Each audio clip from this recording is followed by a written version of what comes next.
Sekarang ni waktu petang. Jalan-jalan jap.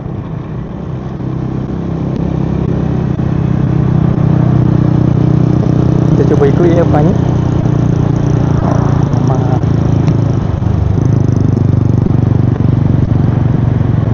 Best kalau naik motor exhaust bunyi kuat ni. Best lah sikit lah yang video. Motor aku standard lah.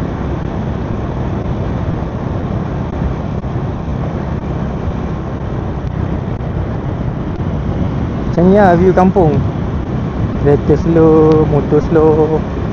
Tak adalah slow. Memang patut slow lah sebab ada banyak cabang apa semua. Lagipun rumah-rumah orang tepi-tepi jalan je. So kereta dengan motor tak boleh bawa laju.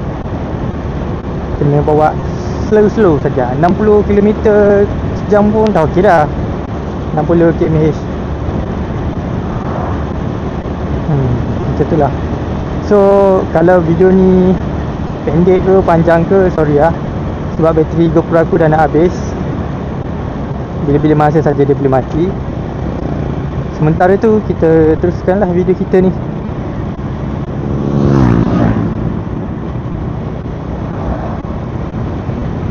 Cuba korang teka ni jalan dekat mana.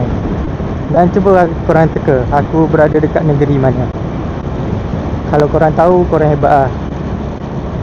Ingat nombor plate kereta tidak mainkan peranan lah. Tidak semestinya ikut nombor plate boleh tahu lah. Okay guys, cuba korang teka berada dekat negeri mana. Dah lama tak ride cok. Naik motor standard je.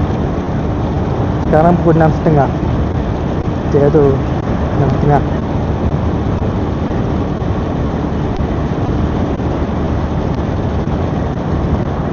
Aku teringin tu nak ada kereta A45S. Harap one day dapat pakai lah. Kena kerja lebih keras.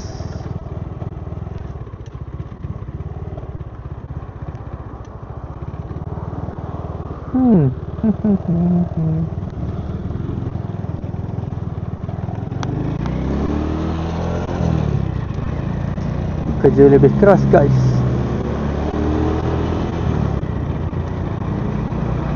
Siapa ada yang nak bagi pinjam motor tu, bagilah aku pinjam. Aku nak buat video. Aku tak ada motor yang best-best. Bagi Y15 yang dah modi ke, RZ ke, 125 ke, double A ke, tak mari sini aku buat video. Baru syok sikit. Ni naik motor standard je guys. Tak feeling sangat.